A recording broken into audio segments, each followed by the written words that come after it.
August 19, 1944. Wehrmacht Headquarters, East Prussia. General Alfred Jodl studied the maps in silence. Red pins marked the American advance from Normandy. Too fast, too far. Patton's Third Army had raced more than 400 miles in 30 days, faster than any modern army in history. Jodl allowed himself a thin smile. They've outrun their fuel. Every German general knew the rule. Speed kills supply.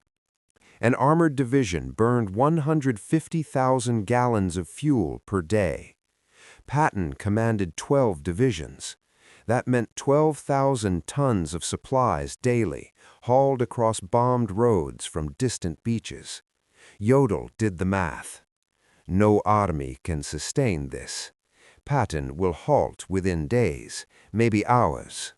Germany just needed time.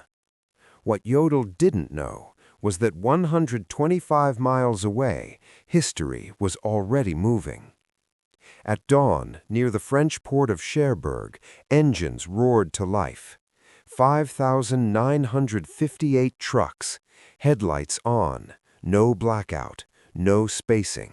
An endless river of steel rolled east.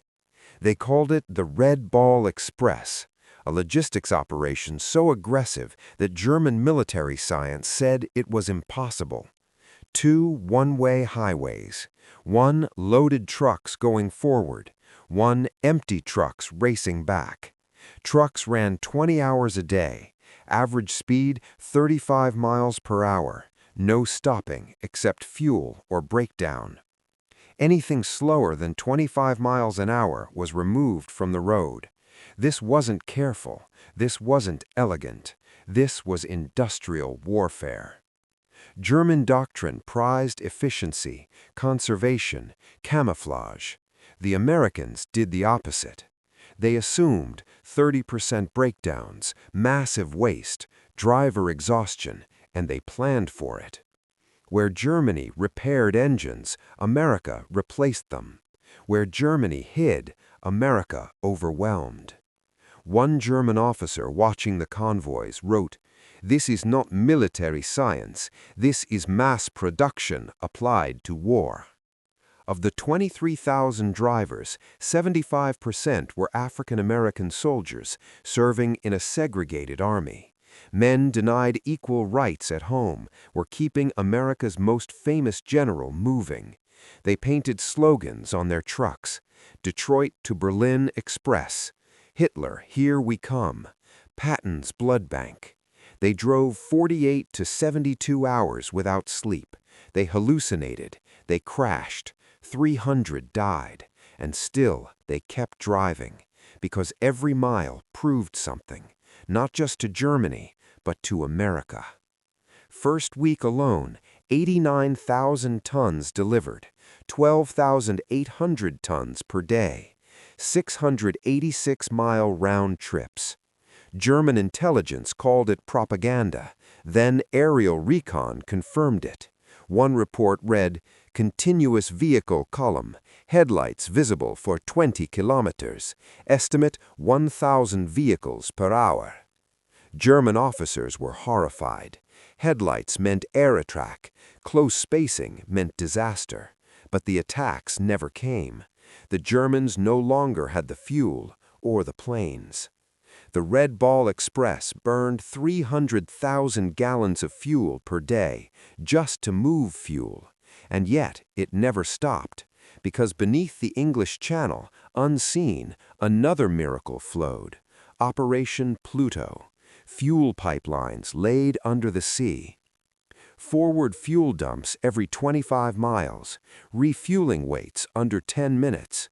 A German general observed, "They burn more gasoline moving gasoline than we allocate to entire panzer divisions." German planners believed armored forces could advance 30 miles per day. Patton's units, supplied by Red Ball, advanced 60 miles per day for weeks.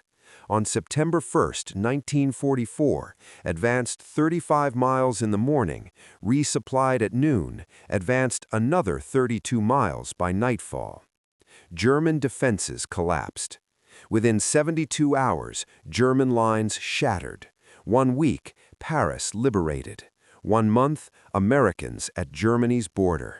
One captured German officer said, "We knew the war was lost when we understood your supply system." Field Marshal Walter Model summed it up best. "We were not defeated by American tanks or planes. We were defeated by American trucks." Germany prepared for weapons. They never prepared for abundance.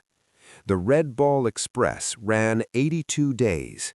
Final tally, 412,000 tons delivered, 122 million ton-miles, 5,000 trucks destroyed, 57 million gallons of fuel consumed. Cost, $100 million. Value, France liberated. War shortened by 6 months. Hundreds of thousands of lives saved. After the war, Red Ball veterans built America's trucking industry and interstate highways.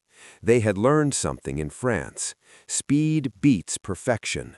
Volume beats efficiency. Logistics wins wars.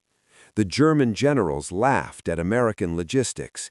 82 days later, they surrendered to it.